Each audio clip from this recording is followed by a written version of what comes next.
What's up, guys? Hockey Goalie 18 here. In this video, this is Tips and Tricks episode 2. This video I'm just going to be teaching you some tips and tricks for hockey. This is in the summer. I don't have my leg pads on because I'm going to sweat to death. So I'm going to be correcting myself in this. Like how last episode I was saying, slide off from the post, slide off from the post. I'm like, no, that's not what I'm supposed to do. But after I rewatched that.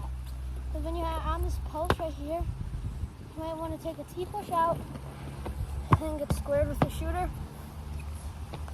Or want to take a few shuffles out. It's going to be hard. It's like a rollerboard down here. Just shuffle out. So make this quick on the ice. Then get squared up with your shooter. The front. Get in your position. When you're in your position, you don't really want to be like that. Kind of want to just be crouching down. Glove ready, blocker ready. Yeah. So, depends on, like I said last episode, it does depend on what your shooter is like.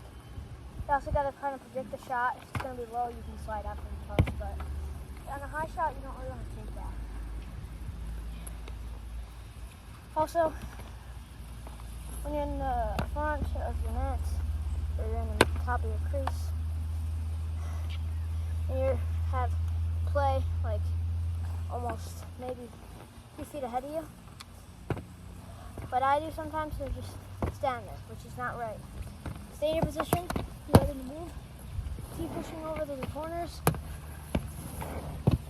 and staying in position wherever you go. Also, I hate when coaches tell me to do this. And it's not even goalie coaches that tell me to do this, so I've got my stick, get a diagonal like that, which is how you're supposed to do it, diagonal. Because then if you move it, it slides up to the post, it slides up to the corner, perfectly fine. But then coaches are like, hey, if it goes in, some reason, goes up to one of the top corners for some reason, because that happens, because I actually do that. I move my sticks in the wrong direction. They tell me that wouldn't have went in if you had your stick flat like that. If it's flat, you're not going to put it into the corners, because then it will just stop in that exact spot. So putting it straight up is a no-go. Curve is right. The only time you're gonna want it to be like straight up is if you're dropped down, which I don't have pads on, but I'll do it anyways. You drop down like that, and then there's a play coming in, and then you're trying to stop it and then cover it. So make sure when you're doing that your stick is not curved if you're doing that, because then it will slide up into your chest. Yeah. So straight up for a cover, curve for a save. Yeah. Oh God. Just caught the back of this pad here. Oh, it's nice. A little bit. Oh, it's so hot out here. But this might be a little short, pretty short episode.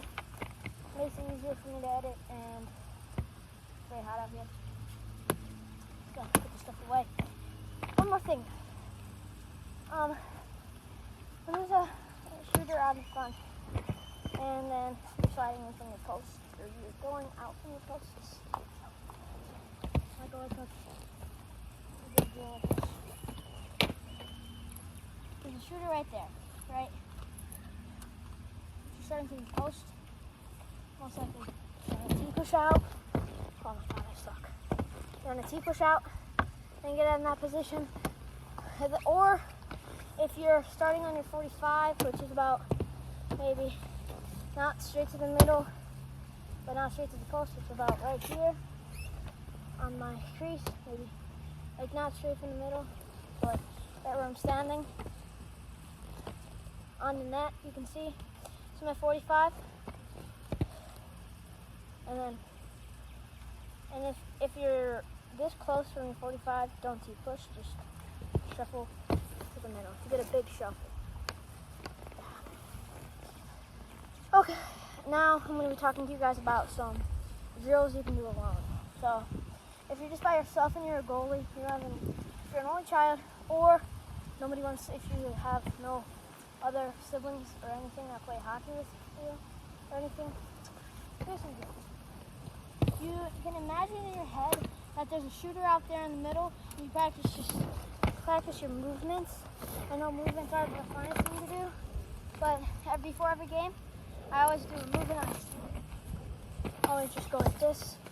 I always remember in my head, I say post, 45, 50, 45, post. And I do that a few times, which is a really quick thing to do before games, just to kind of get your mindset on being the goalie and good. So, sorry about the dogs in the background. Okay. So, yeah. Always, if you're alone, try to practice. I mean, I'm not really good at it myself. I'm like, if there's not someone shooting on me, what's the point? Well, here's the point. Get your movements down. Movements do matter.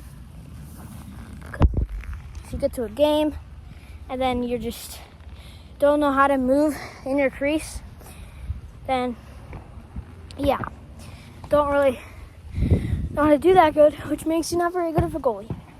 Also, so I'm usually doing my stuff on is just have my full-size net right there, and then I just have like a pad. I just have a pad right here, and this pad, I think it used to be like a whiteboard or something. I don't know, like a big one.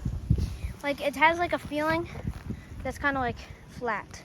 Otherwise, if you're just trying to practice your movements, if you find a flat road, be safe, and be on that flat road, just practice your movements. You don't need any gear. All you need is some road lights. You can practice your movements just acting like you have your gear on, especially when it's this hot like it is right now in summer. You could practice inside with some knee hockey stuff. It really wouldn't do too much to your practice, but you could still like do anything inside just on your flat feet without your rollerblades or skates. Also, yeah. Also, goalies practice playing the puck sometimes by just grabbing your stick and just trying to like shoot it, kind of like come up, have like some pads set up behind the net, and then you can come up behind it and then shoot or something. Like I would, if I had this pad set up, I would have my stick in my hand with my glove and blocker. I would come up behind my net. I would practice getting it in the position if I want it, and then passing it out to my forward up there. Yeah. Also, if you have like free stick and puck, like free hockey on the ice, you can go there. If you have any family members that play hockey, you can practice playing the puck, or you can practice your game getting better. Any ice time you should take. The ice time is really good to have ice time, because with ice time you can get better without having just at home. If your parents ever offer you to join like a camp, like goalie camp or player camp, anything, if you're a player watching this video, a forward, whatever, you take the ice time. I'm speaking of facts right here. Take the ice time. Sometimes I don't take the ice time. Like I don't want to go to the places. But then I'm regretting that after I don't do too good in my next practice. So, Hockey Goalie 18, peace out.